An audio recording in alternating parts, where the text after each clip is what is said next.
অবস্থা রান্নাঘরটার! স্যা স্যা স্যা স্যা স্যা স্যা স্যা স্যা। এরকম ভাবে রান্নাঘর কেউ রাখে?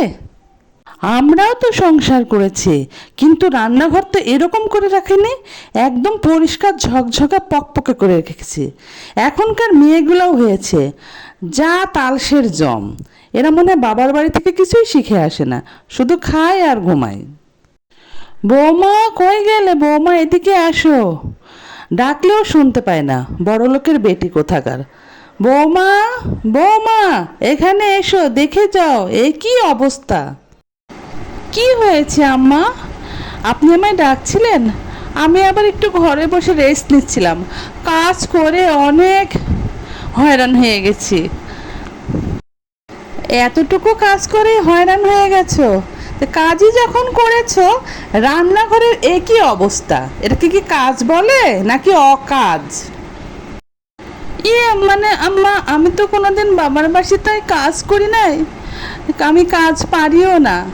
এই জন্য কোনটা করতে গিয়ে কোনটা হয়ে গেছে আমি বুঝতে পারিনি।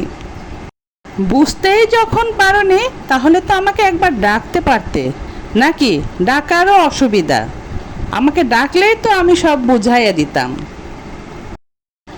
মানে আম্মা, আপনি পাশের বাসার আন্টির সাথে এত গল্প করতেছিলেন, এত গল্প করতেছিলেন যে আপনাকে আমি বিরক্ত করতে চাইনি। তাতে কি হয়েছে? ও একটু এসেছিল, অনেক দিন পর দেখা। কেমন আছে, বাচ্চারা কেমন আছে, এগুলো একটু খোঁজখবর নিচ্ছিলাম। তাই বলে কি আমাকে ডাকা যেত না? ডাকলেই তো আমি চলে আসতাম। তুমি কেন যে এত বোঝো না, আমি বুঝতেই পারি না।